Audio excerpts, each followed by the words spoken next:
আবু তোহা আদনান হুজুরকে কিভাবে ফাঁসিয়ে তার স্ত্রীকে তালাক দিতে হয়েছে, সম্পূর্ণ ভিডিওটি শুনুন, বুঝতে পারবেন।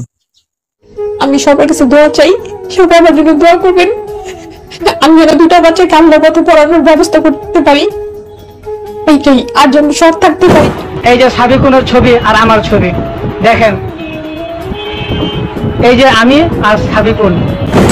স্বামী বাহির থেকে কষ্ট পরিশ্রম করে বাসায় ঢুকে তার চেহারা দেখলেই যেন সব পরিশ্রম ভুলে যায়, এমন হবে স্ত্রী। ঘরে ঢুকে খাটাস খুটুস।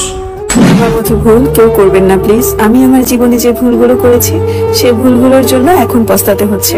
আমার বিয়ের পর থেকে আমি আমার স্বামীকে তেমন একটা পছন্দ করতাম না। ওই মেয়েটা তাকে অফার করতে, তাকে 2-3 বছর সে আদনান সাহেবের সাথে কানেক্টেড থাকবে, এভাবে প্রেম করবে, আরো একদম সহজ ভাষায়, মানে ধরে যে সে ওই দিন রাতে 11টা পর্যন্ত তার সাথে ছিল। এমনিতে সে কথা বলে সেন্টারে বসে বসে কমফোর্টেবলি, রাতের 2টা-3টা অবধি কখনো কখনো যে থাকছে। লাস্ট আমার এখানে যে স্ত্রীর সাথে ডিভোর্স হয়ে গেছিল, সেটার মধ্যে কত বড় একটা কারণ আছে, কত বড় ভাবে আবু তোহা আদনানকে ফাঁসানো করার চেষ্টা করা হয়েছিল।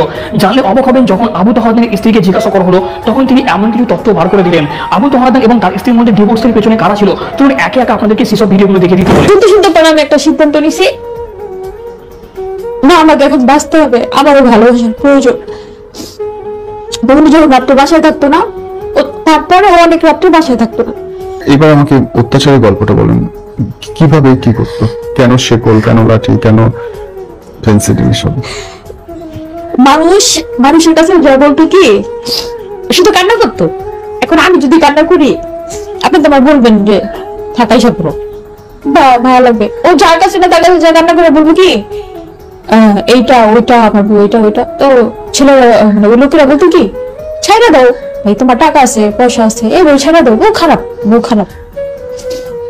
আর ওই ছেলেটা যে কাজটা করছে, মাথা বাড়ি খায়া 3 রাস্তার মোড়ে দাঁড়ায়া ওপেনলি, মানে আমার সাথে কি করছে, আমার সাথে কতদিন রিলেশন ছিল, কি হয়েছে না হয়েছে, যেটা হয়েছে ওটাও বলছে, যেটা না হয়েছে ওটাও বলছে, যেন আমার ছেড়ে। আসসালামু আলাইকুম প্রিয় সাংবাদিক ভাই বোনেরা, আপনাদের আন্তরিকভাবে আমি আপনাদের কাছে কৃতজ্ঞ যে আপনারা এখানে আসছেন। আর আমি আপনাদের অঙ্গনের মানুষ নই, আমি এই অঙ্গনের মানুষ নই। আমি জানি না আপনাদেরকে কিভাবে সম্মান শ্রদ্ধার সাথে কিভাবে সম্বোধন করতে হবে, কিভাবে কথা বলতে হবে, কি বলতে হবে, কি আপনাদের নিয়ম, কি কানুন, আমি কোনো কিছুই জানি না। শুধু একটা উদ্দেশ্যেই আমার এত দূর আসা, সেটা হচ্ছে আমি আমার হাজব্যান্ডের সন্ধান চাই।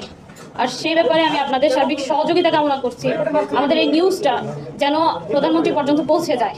আমি শুধু এতটুকুই চাই যে আমার হাজব্যান্ড যেন ফিরে আসে অক্ষত অবস্থায়, আমার হাজব্যান্ড যেন সুস্থ অবস্থায় ফিরে আসে।